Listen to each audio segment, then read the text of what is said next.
नमस्कार, सियाग रेसिपीमध्ये आपल्या सर्वांचं स्वागत आहे। आज आपण नारळी पौर्णिमा विशेष नारळाच्या पोळ्या बनवणार आहे। एकदम साधी आणि सोपी पद्धत आहे आणि एकदम खायला छान ही लागणाऱ्या ह्या पोळ्या आहेत आणि पटकन होणाऱ्या अशा ह्या पोळ्या आहेत। नारळी पोळीसाठी लागणारं साहित्य बघूया आपण गव्हाचं पीठ घेतले। एकदम मऊसूत असं हे गव्हाचं पीठ आहे आणि चिकट चपाती होईल असं हे पीठ आहे, म्हणजे अजिबात तुटणार वगैरे नाही असं हे पीठ आहे।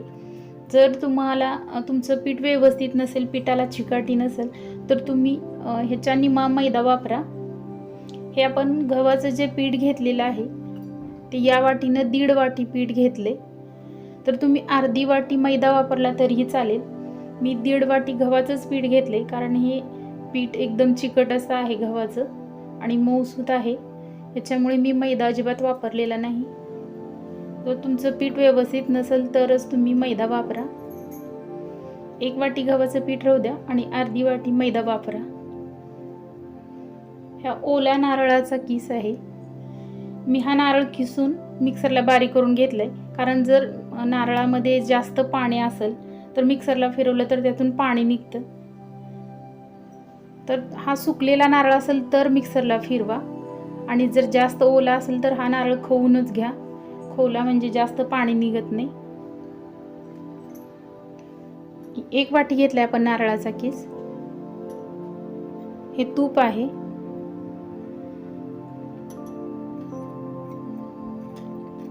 एक वेलदोडे घेतले सोलून, हे बघा इथं एक वेलदोड आहे। थोडासा तुकडा जायफळ आहे, हे बघा, आणि ही सुंठ आहे, अर्धा इंच तरी सुंठ आहे। हे गोड तेल, हे मीठ, हळद, पाणी आणि अर्धी वाटी। बघा मी मोठंसं ताट घेतले, तर याच्यामध्ये हे गव्हाचं पीठ घालते।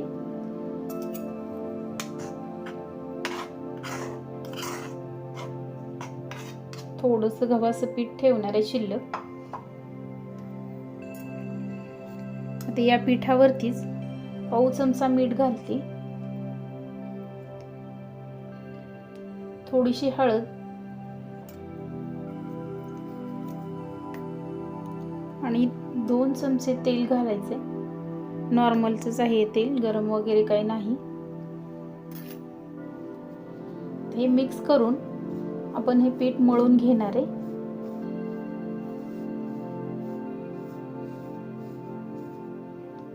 अगदी थोडंसं पाणी घालत हे आपण पीठ मळून घ्यायचंय।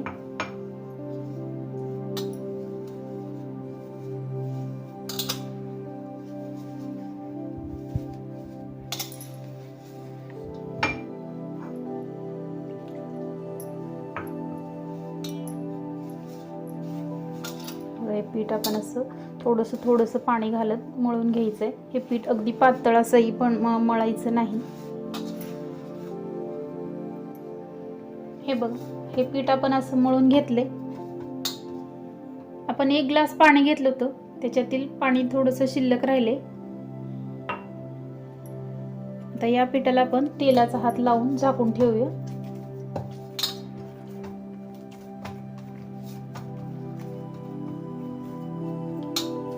सगळीकडे असं व्यवस्थित तेलाचा हात लावून झाकून ठेवायचे। आपण गॅस चालू करून घेऊया आणि गॅसवरती कढई किंवा असा पॅन ठेवायचे। गॅस कमी ठेवायचा, मध्यम आचेवर ठेवायचं। त्याच्यामध्ये हे खोबरं घालायचे, ओला नारळ जे आपण मिक्सरनं काढून घेतलेला आहे, आणि त्याच्यावरती हा गूळ घालायचा आहे। आपण 1 वाटी ओलं खोबऱ्याला अर्धी वाटी गूळ घेतलाय, आणि हे सुंठ आणि वेलदोडे आणि जायफळ होते त्याची मी पूड करून घेतली, ती घातली। आता हे व्यवस्थित मिक्स करून घ्यायचंय। तर याच्यावरतीच आपण 2 चमचे तूप घालूया। हे बघा, हे आपलं मिश्रण असं झालंय। आता याच्यामध्ये थोडंसं आपण चिमडभर गव्हाचं पीठ घातले,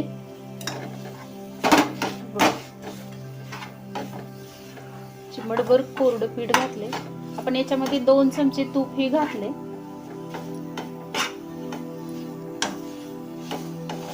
बघा मस्त असं झालंय. आपण याच्या खालचा गॅस बंद करू आणि हे थंड होऊ द्यायचंय.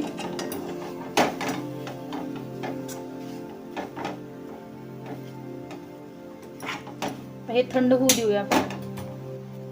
हे बघा आपण पीठ हे झाकून ठेवलं होतं, एकदम असं मऊ झालंय. तर आपण आता पोळ्या लाटायला घ्यायचे.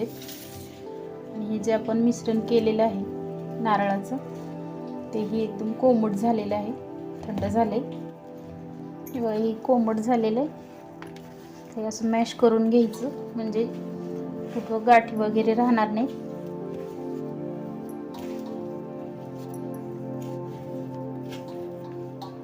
तर हे असं साईडला ठेवायचं. आपण पोळपाट घेणार आहे. आपल्याला नारळाची पोळी लाटून घ्यायची. तर आपण जेवढं आपल्याला हवं आहे तेवढं पीठ घ्यायचंय. हे बघा पिठाला असं फोल्ड करून घ्यायचं, हे असं गोल करून घ्यायचंय. आणि हे पीठ कोरड्या पिठामध्ये असं करून घ्यायचंय. हे बघा कोरडं पीठ लावून घ्यायचं आणि ह्याचा असा आकार द्यायचा आहे, कारण आपल्याला याच्यामध्ये स्टफिंग भरायचं आहे. पुरणपोळी जसं करताना आपण जसा आकार देतो तसाच आकार द्यायचा. आणि त्याच्यामध्ये हे असं गव्हाचं पीठ टाकायचं. जे आपण नारळाचं सारण केलेलं आहे ते याच्यामध्ये असं भरायचं आहे. हे बघा. आणि खूप जास्तही भरू नका, कारण ही आपली ओल्या नारळाची पोळी आहे. जास्त भरले तर ती फुटेल. जास्तही भरू नका आणि कमीही भरू नका. बघा आता हे आपण कोरड्या पिठामध्ये असं बुडवून घ्यायचंय. पोळीला आपण कोरडं पीठ लावून लाटून घ्यायचंय. पोळी व्यवस्थित अशी लाटून घ्यायची. दोन्ही बाजूनी पोळी लाटायची. हे बघा अशी खूप जाड न पातळ अशी पोळी लाटून घ्यायची. जास्त पातळ ही करायची नाही. वरून असं पीठ लावायचंय.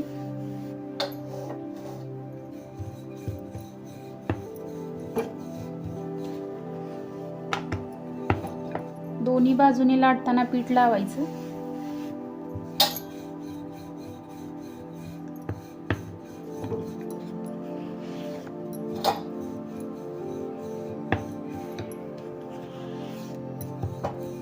बघा अशी ही पोळी लाटून घ्यायची.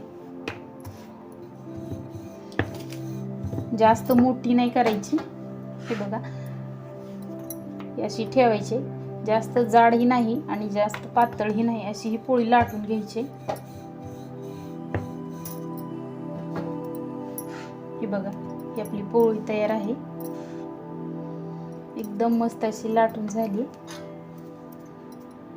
बघा इकडे आपला तवा गरम झालाय. तव्यावरती असं तेल घालायचं. तुम्हाला तूप आवडत असेल तर तूपही लावलं तरी चालेल.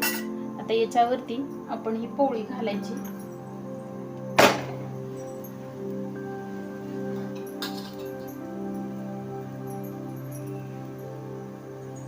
टाकले की लगेच उचलायची नाही, कारण पहिल्या पोळीला तवा एवढा गरम झालेला नसतो. खालच्या साईडनं पोळी भाजत आली की वर आपोआप दिसतं जे सुकते लगेच वरून पोळी.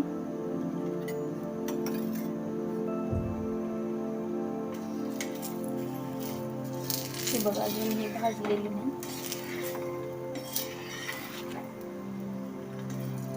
आता आपण याची बाजू पण बघा मस्त भाजली. आपण गॅस मोठाच ठेवला होता.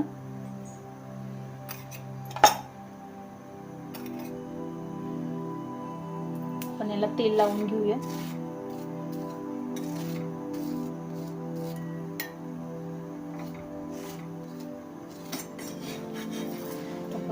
दुसऱ्या बाजूला तेल लावून घेऊया.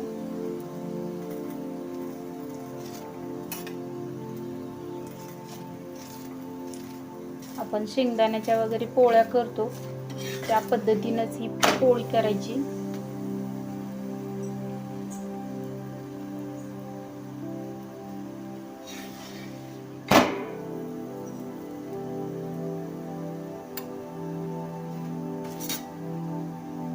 बघा आपली पोळी खूप छान झाली. एकदम मस्त अशा ह्या नारळाच्या पोळ्या होतात.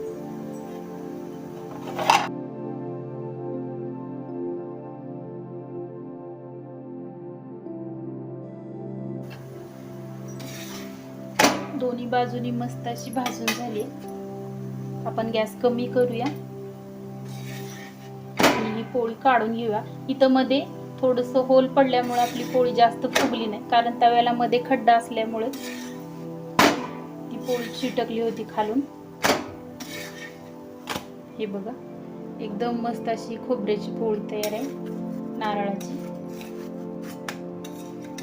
एकदम मस्त अशा होते, एकदम मऊसूत अशा होते. हे बघा. तर आपण राहिलेल्या पिठाच्या अशाच आपण पोळ्या करून घेऊया.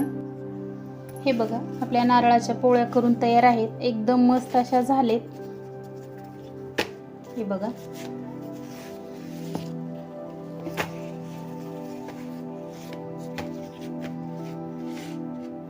आपल्या नारळाच्या पोळ्या आहेत. तुम्हाला दाखवते याच्यामध्ये हे नारळाचं सारण किती छान बसले. हे बघा.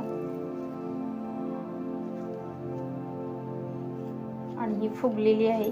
पण मध्ये फुटल्यामुळे ती फुगलेली दिसली नव्हती, पण एकदम छान झाली. चवीला एकदम छान होते.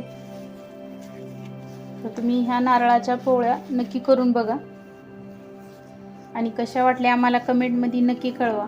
नवनवीन व्हिडिओ पाहण्यासाठी आमच्या चॅनलला सबस्क्राईब करा. व्हिडिओ आवडल्यास लाईक करा आणि बेल आयकॉन प्रेस करायला विसरू नका. मी हा आमचा व्हिडिओ शेवटपर्यंत पाहिल्याबद्दल धन्यवाद.